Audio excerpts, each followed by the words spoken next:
नमस्कार छात्रों, बीए द्वितीय वर्ष प्रथम प्रश्न पत्र की इस कक्षा में आप सभी का स्वागत है। प्रथम प्रश्न पत्र आधुनिक काव्य की इस कक्षा में आज का प्रकरण है प्रसिद्ध कवि रामधारी सिंह दिनकर का व्यक्तित्व एवं कृतित्व। जैसा कि हम सभी जानते हैं कि दिनकर राष्ट्रीय चेतना और जन जागरण के कवि माने जाते हैं।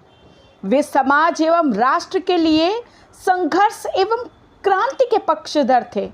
उनका आविर्भाव ही क्रांति काल में हुआ था, इसलिए उनके युग को क्रांति का युग कहा जाता है।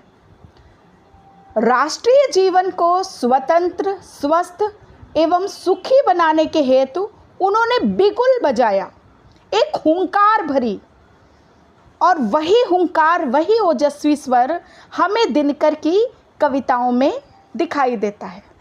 दिनकर को ओज और पौरुष का कवि कहा जाता है। दिनकर को राष्ट्रीय कवि कहा जाता है। दिनकर राष्ट्रीय काव्य धारा के प्रधान कवियों में से एक जाने जाते हैं। तो स्वतंत्रता प्राप्ति के लिए भारत माता को गुलामी की जंजीरों से मुक्त कराने के लिए उन्होंने अपने हाथों में खड्ग धारण करने की प्रेरणा लोगों को दी, और यह सब उनके काव्य हुंकार के माध्यम से हुआ। तो चलिए देखते हैं राष्ट्रीय काव्य धारा के प्रणेता रामधारी सिंह दिनकर के व्यक्तित्व एवं कृतित्व को।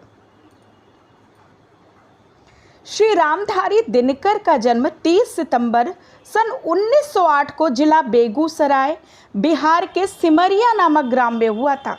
इनके पिता का नाम रवि सिंह और माता का नाम मनरूप देवी था। 2 वर्ष की अवस्था में ही इनके पिता का देहावसान हो गया, अतः बड़े भाई बसंत सिंह की छत्र छाया में ही ये बड़े हुए। इनकी आरंभिक शिक्षा दीक्षा गांव की ही पाठशाला में हुई।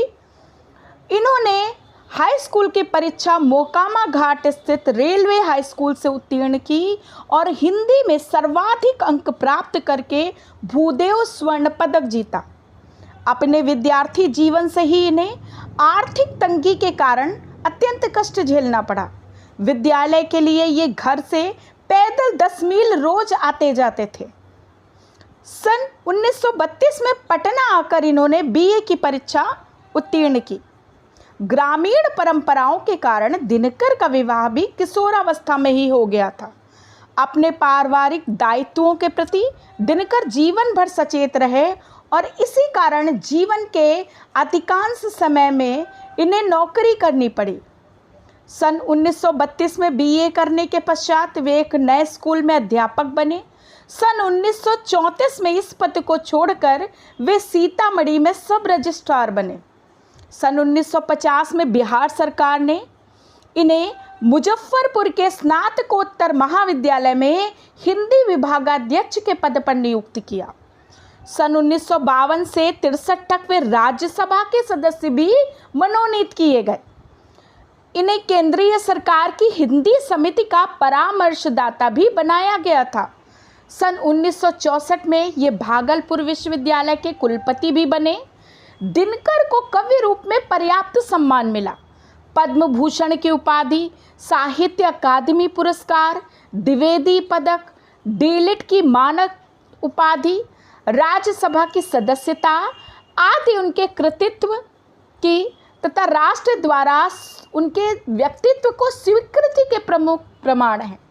सन 1972 में उनकी काव्य रचना उर्वशी के लिए इन्हें ज्ञानपीठ पुरस्कार से भी सम्मानित किया गया था।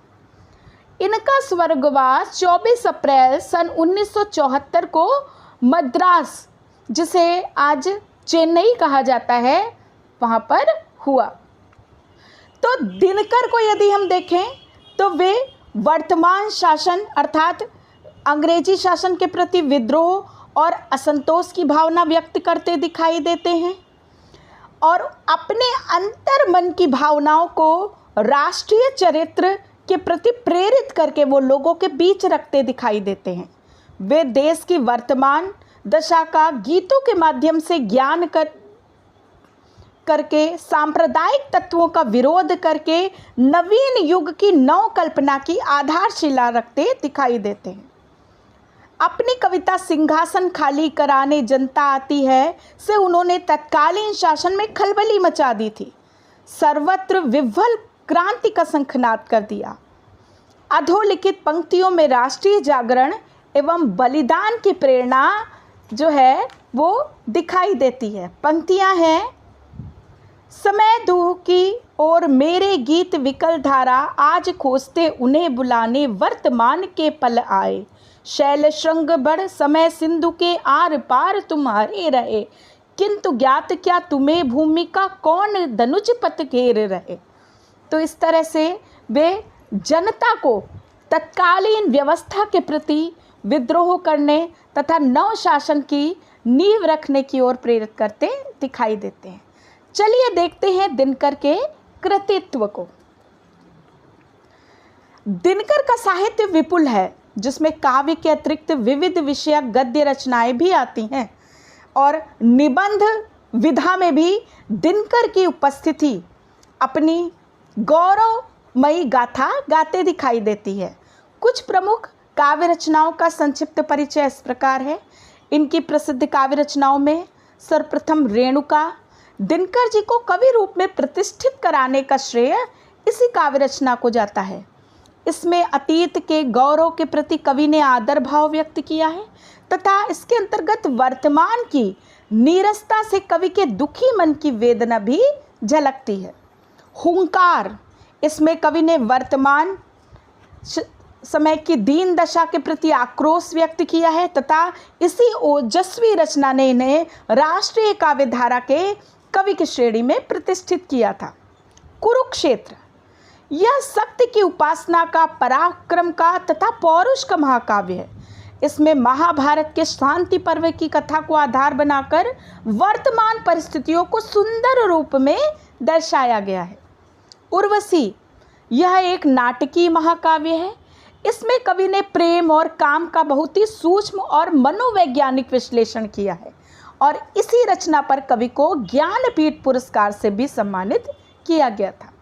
इसके अतिरिक्त दिनकर के अन्य काव्य ग्रंथ इस प्रकार हैं। खंड काव्य हैं प्राणभंग, रश्मिरथी महाकाव्य में इन्होंने कर्ण के जीवन के विविध पक्षों को, कर्ण के गौरवशाली चरित्र को सामने रखा था। कविता संग्रह यदि देखें तो रसवंती, द्वंद्व गीत, सामधेनी, बापू, इतिहास के आंसू, धूप और धुआं, नीम के पत्ते, नील कुसुम, चक्रवात, कविश्री, सीपी और शंख, परशुराम की प्रतीक्षा, यह कविता इनकी भारत और चीन के प्रकरण पर लिखी गई थी। स्मृति तिलक, हारे को हरिराम आदि हैं। बाल साहित्य के क्षेत्र में भी इन्होंने काफ़ी कार्य किया था, तो जिसमें धूप छाह, मिर्च का मजा, सूरज का ब्याह आदि प्रमुख हैं। इसके अतिरिक्त इन्होंने निबंधों की भी सर्जना की थी।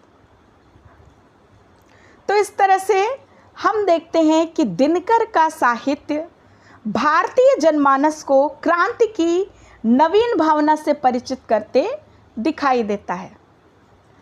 अब हम देखते हैं दिनकर की सबसे बड़ी विशेषता है उनकी समय के साथ निरंतर गतिशील रहना, और यह उनके क्रांतिकारी व्यक्तित्व और ज्वलंत प्रतिभा का परिचायक है। पर उनकी समग्र काव्य चेतना का स्थायी स्वर है राष्ट्रीयता की ज्वलंत भावना। इसी कारण वे छायावाद युग के मोहपाश से शीघ्र मुक्त होकर प्रगतिवाद की ओर बढ़ चले। वे सदा दीनहीन, शोषित और पोषित के कवि रहे। शोषकों के प्रति आक्रोश और शोषितों के प्रति हार्दिक सहानुभूति ने उन्हें जनसाधारण का कवि बना दिया। उन्होंने राष्ट्र की आशाओं आकांक्षाओं को सदावाणी दी। फलता गुप्त जी के बाद वे ही राष्ट्र कवि पद के सच्चे अधिकारी बने और उन्होंने युग चरण, राष्ट्रीय चेतना का वैतालिक, जन जागरण का अग्रदूत जैसे विशेषणों से विभूषित किया गया। उनमें हृदय और बुद्धि का अद्भुत समन्वय था। इसी कारण उनका कवि रूप जितना सजग था, उनका विचारक रूप उतना ही प्रखर।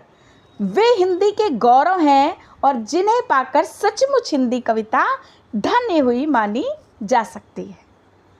धन्यवाद।